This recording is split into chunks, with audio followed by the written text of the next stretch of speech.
jam wale mon bandiraɓe musidɓe tedduɓe heeɗiɓe daraɓe Ayaw.tv en garti e kattande jomiraɗo subaka hande o gam yettinan ɗon ko sifa e kelle gaddane jayndeji leydi Sénégal joni paɗen koye jayndeji ɗi.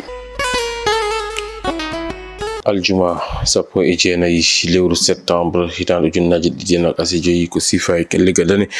e jayneji leydi Sénégal eɗen puɗɗoro e jaynde L'As quotidien honno jirɗon no ɓe mbaɗiri e gardidi natal mabɓe ɓe mbaɗi toon ko natal omo ganduɗa kam woni jagorɗo tambiɗo ko yewti e faggudu leydi Sénégal on woni mo ganduɗa kam woni Cheikh Diba honno ɓe mbitande Sénégal e oɗo saaha kay woni ko e ƴewde ko wiyete ko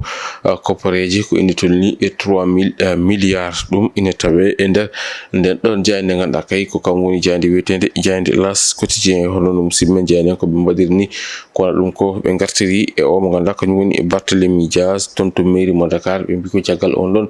recours mo ganduɗa kay o waddino ɗum toon to cour suprême en woni tan kanko Barthélémy Dias o wasi on ɗon fauteuil woni tan nden ɗon jonɗorde makko toon to mairie mo Dakaru jayde nde arti hen kono ɗum ko jayde nde arti mo ganduɗa kam woni konngudi o mo ganduɗa ko kam woni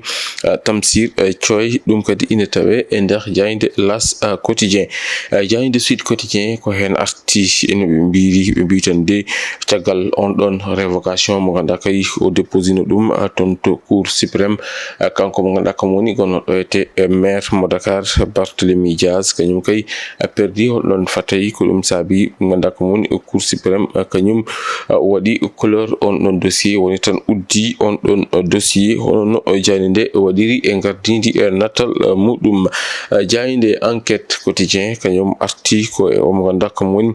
ɓeɗo ɗiɗo wonnoɓe ɗo ete ɓiɓɓe hooreɓe leydi Sénégal omo ganduɗa kam woni e Karim Wade wondude omo ganduɗa ko kam woni Amadou Sall jayde nde arti hen jayde nde holliri elle ko kamɓe ɗiɗo nandi ɗum ko wiyete ko destin hono no jayde nde waɗiri e gardidi e natal muɗum omo ganduɗa kam woni Halifa omo ganduɗa kam woni Amadou Sall wondude e omo ganduɗa ko kam woni Karim Wade kamɓe ɓe kala wonɓe toon to caggal leydi hono no jayde nde waɗiri e gardidi e natal muɗum kono ɗum ko ɓe garti nden ɗon e ɓorde ganduɗa kay wotama hanki toon to assemblée nationale ko yowiti e din ɗon taxiji hani e ko ganduɗa kam woni on ɗon code d'investissement ko littande wonde kay ɗum ɗon ko laaɓi ganduɗa kay ko joom laaɓi watki beleeki ɗiɗi hono no jayde nde waɗiri e gardidi e natal muɗum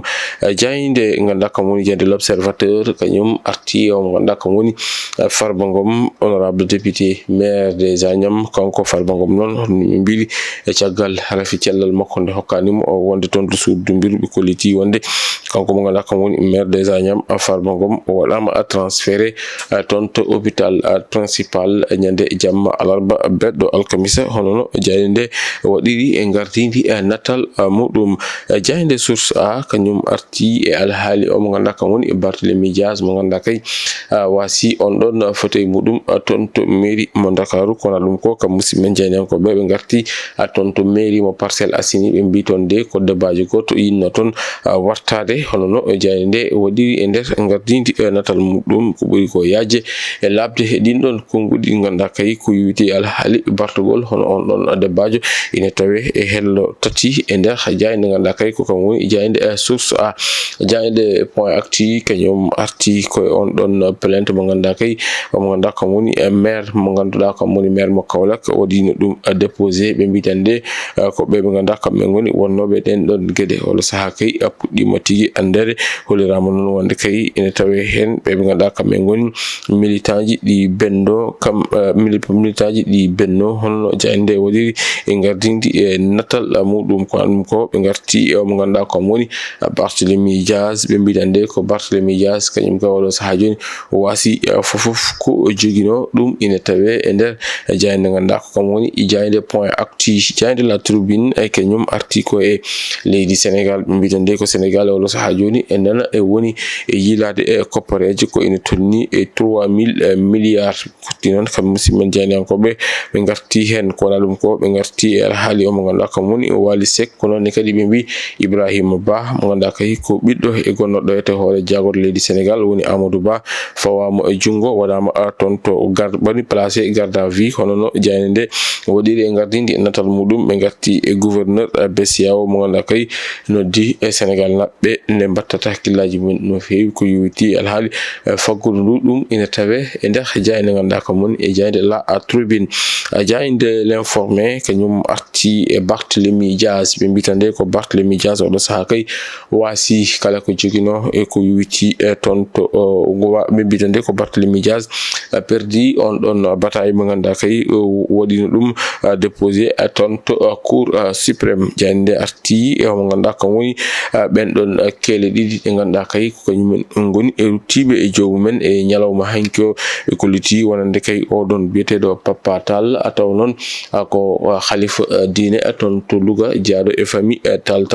kañum kay rutti e jowmuɗum toon to Louga toyete ɓe gartini kadi e goɗɗo mo ganduɗa kay ko jallal manggal to banggue dawrugol ɗo e nder leydi Sénégal hani e fina tawa on woni Kessy Bousso mo ganduɗa kay ruttima e jowmuɗum e ñalawma e jamma hanki o kono no jayde nde waɗiri e gardidi natal muɗum. jayde Direct News kañum arti tan koye alhaali Barthélémy Dias ɓe mbitande ko verdigo o yalti ummade toon to cour suprême e wonta noon omo ganduɗa kam woni Barthélémy Dias kañum kay waɗama effacé toon to mairie mo Dakar ɓe mbi ko la chute du guerrier wonande kay on ɗon guerrier kañum kay woni ko yani hono no jayde nde waɗiri e gardidi natal muɗum mba toon natal Barthélémy Dias baɗono joguiɗo jahre ni hono no jayde nde waɗiri e gardidi natal muɗum. jani gendire nde Le Soleil kañum arti tan ko e code d'investissement et code général des impôts ɓe garti kadi e ganduɗa kañum woni ɗin noon taxe ji ganduɗa kay ina fawe e mobile money o ɓe garti hen noon ɓe mbi ko assemblée nationale kañum kay waɗi validé e nden ɗon heɓɓore hono no jayde nde waɗiri e gardidi natal muɗum. jayde Rewmi Quotidien kañum arti tan ko wi ko toon to mairie mo Dakar e wontande Barthélémy Dias kañum kay oɗo saaha joni wasi ngen ɗon jonde muɗum toon to mairie mo Dakar ɗum ko caggal nde cour suprême kañum kay ɓayyini wonande kay on ɗon ɓataki ganduɗa kay woni on recours mo ganduɗa kay Barthélémy Dias waɗino ɗum toon déposé ko ɗum ko kam musidɓe men janiyankoɓe ɓe garti e on ɗon pléniére mo ganduɗa kay waɗino hanki toon to assemblée nationale to suudu sardeji to ɓe kolliti garti noon e on ɗon coup de fil woni tan gonɗon nodda o ganduɗa kay appel mo ganduɗa kay Sonko noddi ɗum o mo ganduɗa kam woni Cheikh Diba hono no jayde nde waɗiri e gardidi e natal muɗum. jayde yor arti ko e ko yowiti e ganduɗa kam woni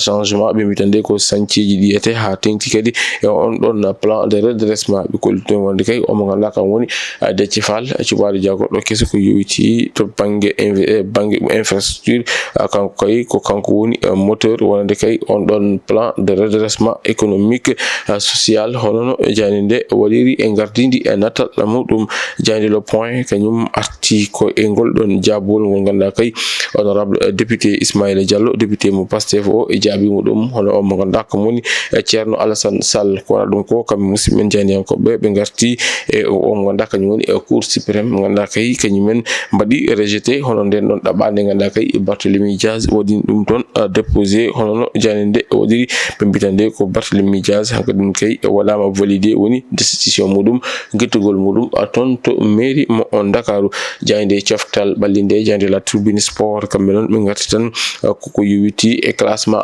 FIFA ɓe mbitande ko Espagne ha joni ko kañum heddi e dow gardi gon ɗon classement Maroc ko kam woni deuxiéme Maroc ko kam woni 11e leydi Sénégal kañum ɓosani ɗo wonnoɗo ko 18e woni holno jayde nde waɗiri e gardi natal muɗum ɓe garti kadi e Ligue des Champions kikiɗe kamniɗo wonande kay omo ganduɗa kam woni Lamine Camara wondude équipe muɗum ɓe kolliti équipe makko AS Monaco fiya pigal cattugal toon to Bruges. bandiraɓe musidɓe tedduɓe hettiɓe heeɗiɓe daroɓe Ayaw Point TV kasi ha laaɓi ceer ko ɗum ɗo woni komin kemno on robinodade ko sifa e kelle gadan e jandeji leydi Sénégal nokodiren aadi saga waktuji 13 toon to Pindi radio kabruji moɗon e ɗemgal Pular kono ɗum ko ruɓido jandeji artata ko altini sohogeno haaji ɗo e nden min mbi on jokke ɗoftade kam e rewidade programme uji ɗi Pindi TV. Allah jarama on jarama juma mubarak.